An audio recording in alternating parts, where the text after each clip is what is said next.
Kung pwede lang, i-pull out ko siya sa PBB. Alam mo yun? Kasi alam ko mas importante ito sa kanya eh. Kasi sa kung anong career na gusto niya abutin doon.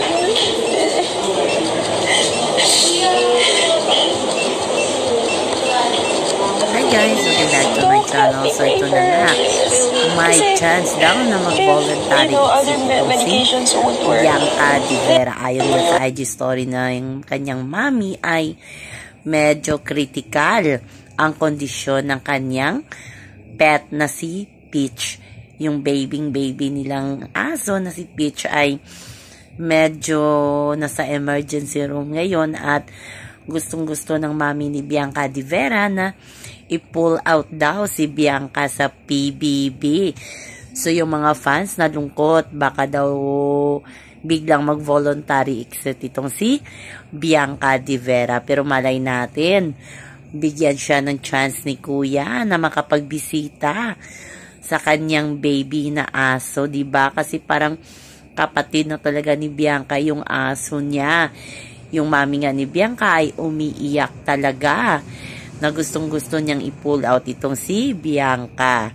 At humihingi ng prayers itong mami ni Bianca na ipag-pray ang kanilang pet na si Peach na sana gumaling at maabutan ito ni Bianca sa outside world. So, yun na nga lang guys. Isa pa nominado ngayon si Bianca Di Vera kasama si Shovie, diba? Si Dustin din at si Cyril ay nominado. Ilalaban daw ng Das Bia fans itong si Bianca at si Dustin hanggang big night. So, paano yan? May sakit yung aso ni Bianca. Ano kayang magiging desisyon ni Bianca pag ipinaalam sa kanya ng kanyang aso ay medyo critical ang kondisyon ngayon sa outside world. So, kaabang-abang yan guys. At marami na at dumarami na talaga ang fans club ni Bianca at ni Dustin nyo, pero marami ding basher. So, si Dustin na red flag daw kay Bianca at hindi daw bagay kay Bianca Di Vera.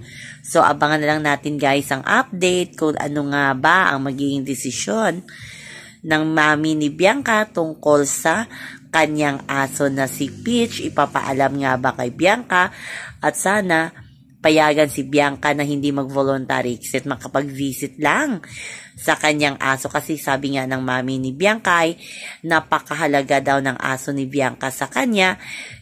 Mahalaga pa daw ito sa kanyang career. Kaya abangan na lang natin yan guys. So yan lang po guys ang ating update sa ngayon. Hanggang sa muli. Bye-bye. Also remember, wag po tayong magpaka-stress. Please like, share, and subscribe my channel para ma-update kayo sa mga bago kong upload. Bye-bye. Ayan, sa mga Dasbea fans dyan, ilaban natin si Bianca at si Dustin hanggang big night.